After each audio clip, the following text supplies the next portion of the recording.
Right, well, welcome everyone. My name is Stacy Kopp. I'm an assistant professor of material science and engineering here at UC Irvine. And I'm co-developing this workshop with Komal Syed, PhD student in material science and engineering, and Dr. Sharnia Ardis, the assistant dean for, is it access and inclusion? You got it. Or something. You have a very long title. Office of Access, and you got it. Okay. And we're excited to put on a series of workshops focused on wellness in graduate school. And this one, of course, is about parenting in graduate school. So I'm going to give a short introduction, and then we'll have our two guest speakers for today. And then we'll follow up with the panel of your fellow graduate students, and then some time for discussion. So let me share my slides here. I want to begin with what I think is probably the picture that you get as a graduate student. It's very self-centric, I would say. So you are, I think, given lots of impression that graduate school is all about you and your personal, or I should say, intellectual development. So everyone is supposed to be pouring resources into you. Your mentors are supposed to be endowing you with amazing wisdom. The department and university should be showering upon you the sunlight that will help you flourish into, this beautiful scholar. Funding agencies ideally raining money on you. But all of this narrative is very focused on you. And I think that this can make it very difficult to be a parent and, in a broader scope, a caretaker. So how does caretaking fit into this picture of being a graduate student? And can you succeed if you're not the center of your universe? Because if you have children, or you're thinking about having children, or you're a caretaker of some other kind, you know that there are a lot of parts of your life, or maybe you're sort of thinking about the fact that you might have a lot of parts of your life that don't have anything to do with this vision of yourself developing as, the next Nobel Prize winner. So I wanted to share a little bit about my journey. I am a parent and also a materials physicist, and now a professor. And here's the little timeline of how I got here. I started a PhD in 2011, and so did my boyfriend at the time, David Kopp. A year later, we got married, to the shock and horror of our classmates who had just met us and were kind of weirded out about that. And then 4 years after that, our daughter Lydia was born. And then we have a second daughter too, who was born the year I started at UCI. And you can see there's how many months is this? Eight months. Following the birth of our first daughter, we defended our PhDs and became doctors. So I found my acknowledgement slides from my defense, which was interesting to look up. And these are the next two slides. I had this slide, which was, acknowledging my advisor, all of my lab mates up here. This was in Santa Barbara. So yes, you should be jealous, even if you live in Irvine. Collaborators, et cetera. And then, the people who showered money upon us. But I also had a second slide, and it was equally important. And that was this slide. So all of these people here, this is pre-kid and pre-kid and then kid here, because I'm not in any of the kid pictures, which makes sense.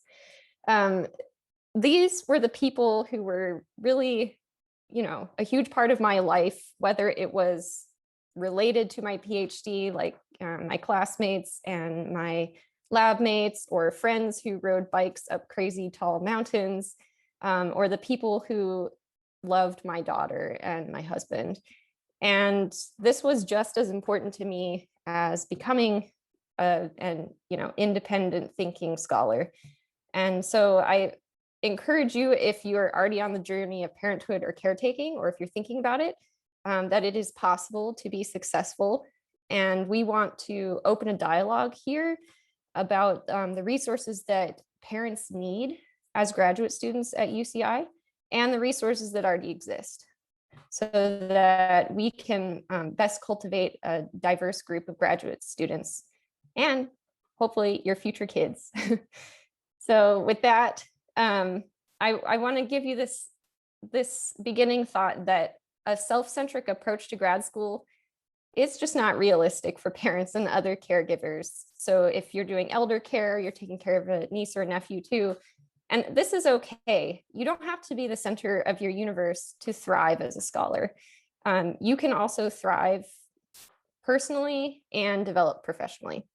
So with that, let's switch over to our first guest speaker. We have Laura Sembrano Finley from UCI Childcare. Thank you so much for joining us, Laura. Hi, of course. Let me get your slides shared here. Okay, great. Hi, everybody. And we will have Laura share her slides and then open up for questions of any kind from any of you And about while the you're resources. putting up, and then I'll just let you know, Stacy, when I'm ready for you to do the next slide. Is that okay? That's perfect. Well, hi, everybody. I am Laura Sembrano, and I am the director of UCI Childcare Services here on campus. We have 5 childcare centers that are run by the university. We've had childcare here at UCI for over 30 years, serving students, staff, and faculty. Some of our programs we do have are subsidized through a grant through the California Department of Education to support student families. And so I will talk about that in a little bit.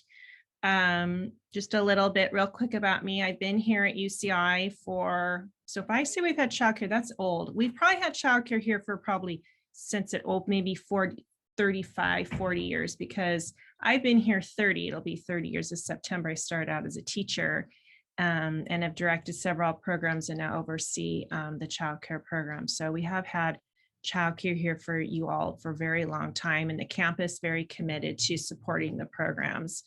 When COVID hit, we did close the centers and we went remote, and we provided remote learning, although I know that might have been not very supportive to our student parents or faculty and staff, but we did provide remote preschool and curriculum and activities and things while we were closed, and we just recently reopened in September. And so we do have a lot of guidance and things that we're following right now, smaller group sizes. Our hours are a little bit shorter and things like that. And I'll talk with you all about that in a few minutes. But our goal is to, as the campus begins to reopen, to also reopen and enroll more children and stay open for longer hours. So just a little intro. This is our little logo here, the anteater parent with the little anteater child. And just a few general things is that, as I said, we do have subsidized childcare available, and that is it's based on need and eligibility. And again, I'll talk about that. I have a slide just to cover that a little bit at the end. So we do serve student families who do qualify for that. You do have to be a matriculated student. We also have full cost childcare for student, staff, and faculty available. We provide meals and snacks. So for our funded programs, we have a breakfast, lunch, and snack. And those are either prepared at the site, or the lunches are all prepared for dining. We at our infant toddler center, we provide diapers, and we also provide all the formula as well. Full and part day programs. So 4 of our centers are all day programs. Right now, they're open 8:30 to 4 for families, but when we're in normal operations, the centers are open 7:30 to 6. Then we also have a half day program, which is called the Verona Preschool, and that's 9 to 1. All the staff are credentialed. They're very passionate about working with young children. So we serve infants and toddlers all the way to school age. And so teachers are very passionate about working with young children. They all have, actually all of our teachers have bachelor degrees or higher in early care and education. We have small group sizes. So we typically don't enroll more than, depending again, age group. Our centers are accredited, and so they are required to have smaller group sizes and say licensed childcare requirements are. So we do have smaller group sizes, and we have higher teacher or adult child ratios. So again, that's based on the age group. And then we plan a developmentally appropriate and evidence-based curriculum. So while your children are being cared for, the teachers, again, based on age group, are planning all kinds of activities to help support development, social, emotional, physical, and cognitive. Right now, we are very into the outdoors, and many of our classrooms are certified outdoor classrooms. And so we just spend a lot of time outdoors with the children, and we're very play-based. So the programs are not focusing so much on like worksheet academics, but more curriculum that supports academic learning through hands-on play, supporting early literacy, supporting math, supporting science, supporting children's social and emotional development, but through hands-on learning versus, sitting children down and making them do worksheets and things like that. So that covers just real briefly our programs. If you, Stacy, want to go to the next slide, and I'll kind of go through each center. So as I said, we do have 5 childcare centers. We have our infant toddler center, and that serves children. Let's see. Somebody help me make this PowerPoint. I'm noticing a mistake right away. That says 30 months to 36 months. Our infant toddler center serves 3 months to 36 months. And currently we are open 8:30 to 4. And then we will, because the children arrive at 8:30 right now and instruction starts at 9. Those are the tuition rates. I know those are very, very expensive.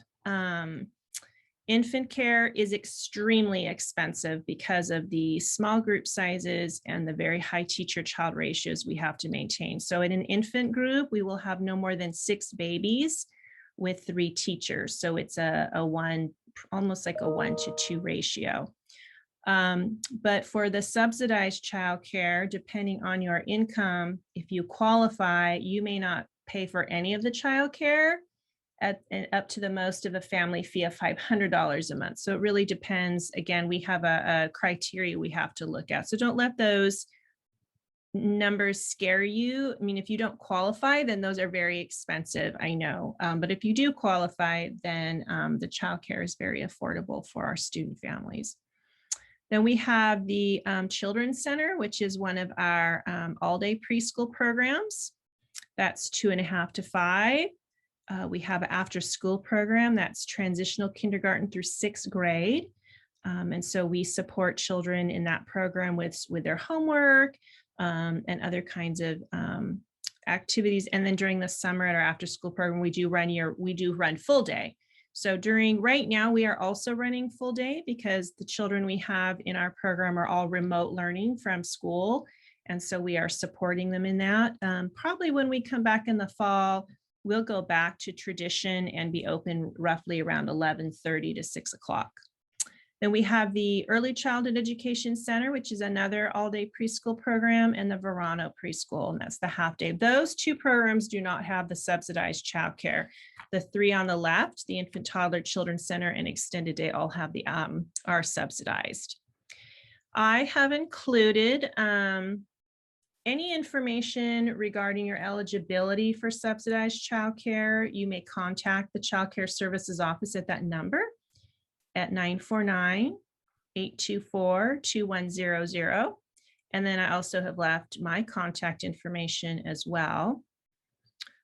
We also plan parenting programs, parenting workshops, socials, parent socials, not since COVID, but before COVID, we would have family potlucks, back to school nights, art shows, where families can come together and get to know each other. So we're providing support for not only the children, but also for parents too, because the families really do enjoy connecting with one another. And so each center does become its own unique group in supporting each other too, helping each other on the weekends with childcare, forming friendships, forming play dates after school and things like that. So we do see at each of our centers, families really coming together, being a community and supporting each other, you know, while they're here at UCI.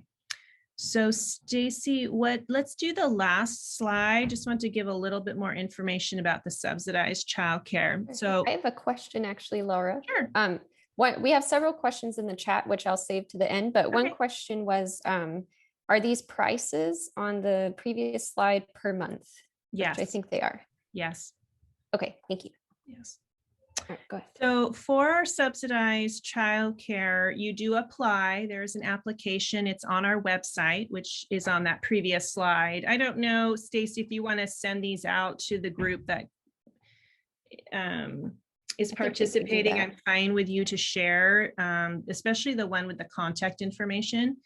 So you apply through the Child Care Services office, and then we review your application to see if you qualify.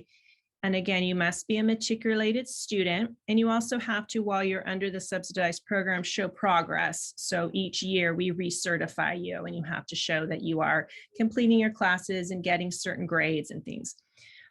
Its needs is based on your income eligibility. So you can't make, it's based on this, on 70% of the state median income.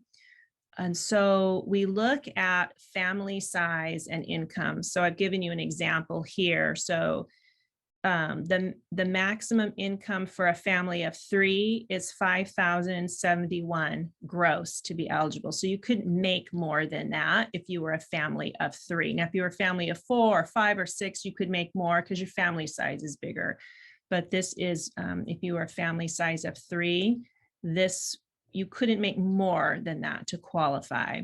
So if you are interested, you could definitely contact our office and we'll help you. You can share with us, you know, what your income is, and we'll look to see and help you know, or you can just fill out an application and then we'll review your application as well. So those are my slides, and just a little brief about the programs. I'm definitely willing to answer any questions. And we do give priority to student, staff, and faculty. We serve some community, but we always give that priority to student, staff, and faculty first. I think sometimes people feel like there is not childcare available, or there are huge wait lists, and that is not true. And so I do encourage, you know, our student families definitely to reach out to us, because sometimes our funds go unused. The students, you know, we try to get the word out that we have this funding, and sometimes it goes unused. So please get the word out also to your, you know, fellow colleagues and classmates who have children that we do. And you don't have to live on campus to qualify. You just need to be a student. All right, so now we want to turn it over to Dean Smith for about 20 minutes for you to talk and also us to ask you questions. Great, thank you for having me.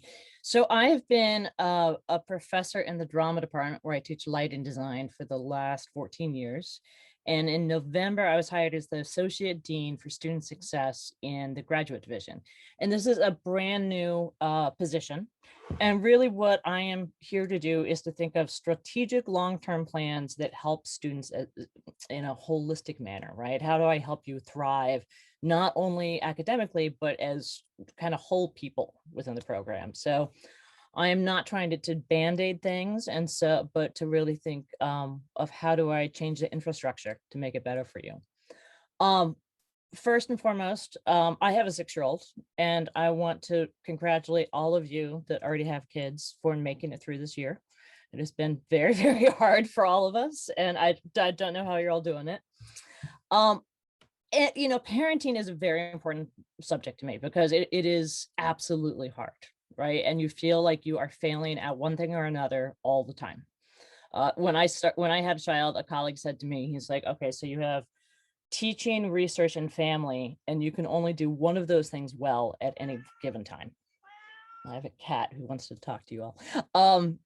Pardon the meowing. And it's true, right? Like, you know, you can kind of succeed at one thing at a time. And some days you're going to be a great researcher, and get tons of work done on your thesis. And yet your kid's going to like be on their iPad during that time. Right. And you'll feel like an awful parent. And so it is, it's hard. It's really hard.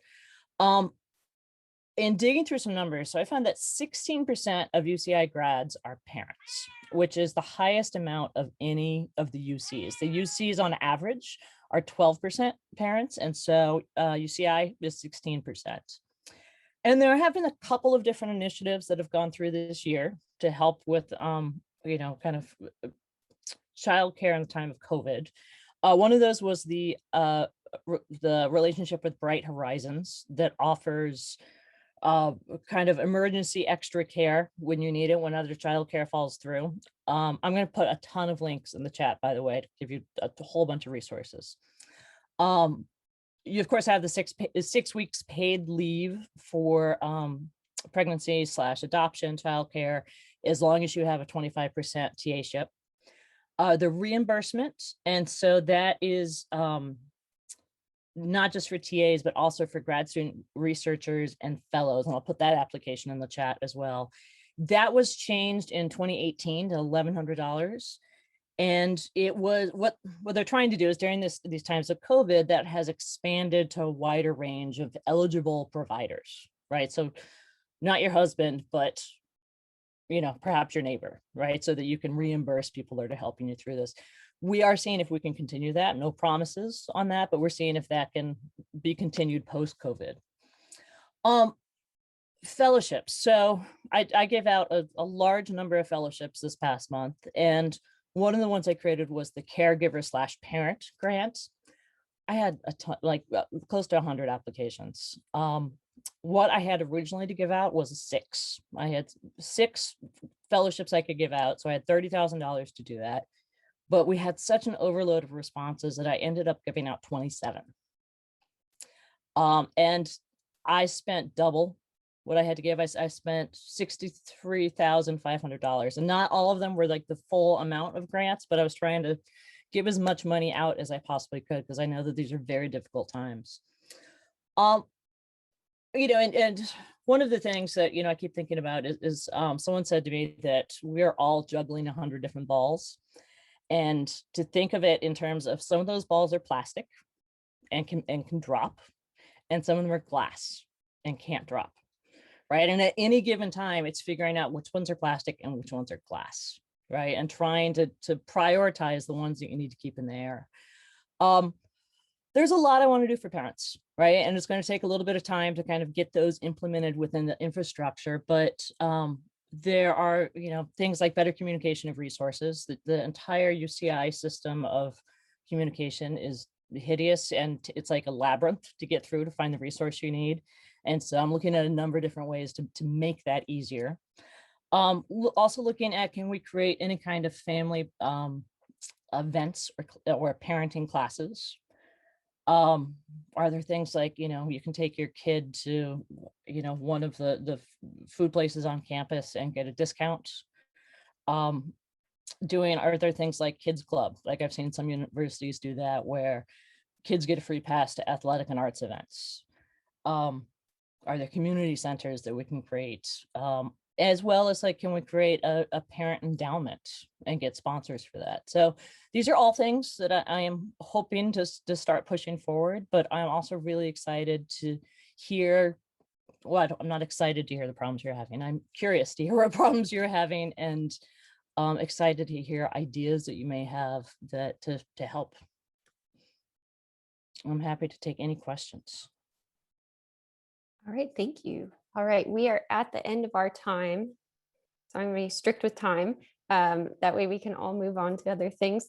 But I want to thank all of the panelists and our 2 guest speakers. Thank you, Jamie. Thank you, Katie. Thank you, Kamal. Thank you, Paul.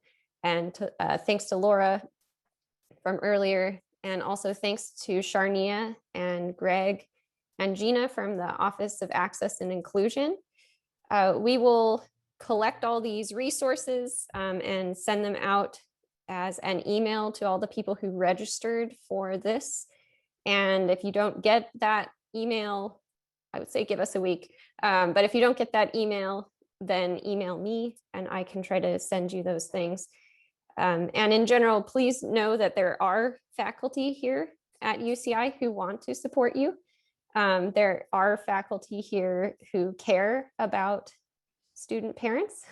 And that's either because some of us were student parents or are parents now. So you're not alone, and you're very important to the community. As Jamie mentioned, graduate student parents are a huge proportion of our student body. So if you need something, reach out to Decade Mentors, reach out to Jamie's office, reach out to your chair, reach out to your advisor. You have lots of resources and it can feel very isolating, but we do want to make sure your needs are met. And most of all, take care of yourselves, take care of your awesome little people. They're going to be so proud of you someday when they realize how awesome and successful their parents were while being really great parents. So keep at it.